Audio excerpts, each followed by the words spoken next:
பிரியமானவர்களே, உபாகமம் 29வது அதிகாரம் 5வது வசனத்திலே, கர்த்தராகிய நான் உங்கள் தேவன் என்று நீங்கள் அறிந்து கொள்ளும்படி நான் 40 வருஷம் உங்களை வனாந்தரத்திலே நடத்தினேன். உங்கள் மேல் இருந்த வஸ்திரம் பழையதாய் போகவும் இல்லை, உங்கள் காலில் இருந்த பாதரட்சைகள் பழையதாய் போகவும் இல்லை. 40 வருஷமாய் நான் உங்களை வனாந்தரத்துல நடத்தினேன்.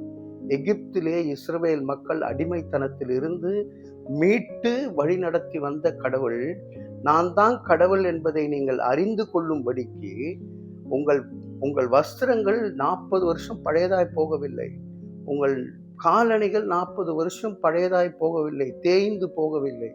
ஆனா இன்னைக்கு காலகட்டத்தில் பாருங்க, 40 நிமிஷத்துக்கு ஒரு ட்ரெஸ் மாத்திடுறாங்க. 4 ட்ரெஸ்ஸுக்கு 4 விதமான காலணி. இந்த ஷர்ட்டுக்கு இந்த பேண்ட்டுக்கு இல்லை, இந்த ட்ரெஸ்ஸுக்கு இந்த இந்த ஸ்லிப்பர் தான் அப்படின்னு சொல்லக்கூடிய ஒரு காலகட்டத்திலே, ஒரு கமர்ஷியல் காலகட்டத்திலே வாழ்ந்து கொண்டிருக்கின்ற நம்மை பார்த்து சொல்லுகிறார், 40 வருஷமாய் இத்தனை காலமாய் உன்னை நடத்தி வந்தேனே, உன் தேவைகளை சந்தித்தேனே, உன்னுடைய காலடி என்று சொல்லும் பொழுது, உன்னுடைய பாதரட்சைகள் என்று சொல்லும் பொழுது, நீ போகும் இடமெல்லாம் உன்னை காத்து வந்தேனே, நீ நான் தேவன் என்பதை அறிந்து கொள்ளும்படிக்கு நான் இதையெல்லாம் செய்தேன்.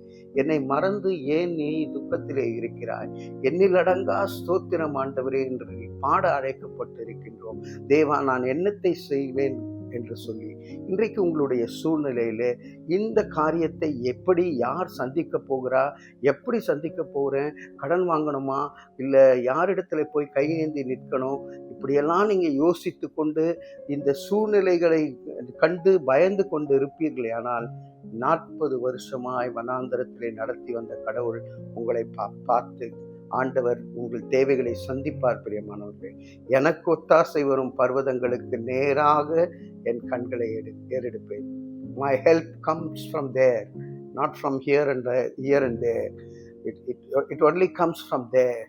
ஆண்டவர் எனக்கு ஒத்தாசை வரும் பர்வதங்களுக்கு நேராக என் கண்களை ஏறெடுக்கும் போது எனக்கு ஒத்தாசை பரத்திலிருந்து வரும். என் காலை தள்ளாட விட்டார், என்னை காக்கிறவர் உறங்கார்.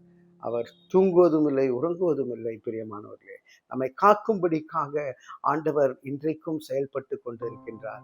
அன்றைக்கு எப்படி ஒரு அடிமைத்தனத்தில் அழுது கொண்டிருந்த இஸ்ரவேல் மக்களை எகிப்திலிருந்து வெளியே கொண்டு வந்து வஸ்திரமும் காலணியும் பழையதாய் போகாதபடிக்கு பாதுகாத்தாரே, அப்படி நீங்களும் பழையதாய் போகாதபடிக்கு நிச்சயமாய் பாதுகாக்கின்ற தேவன் நம்மோடு கூட இருக்கின்றார்.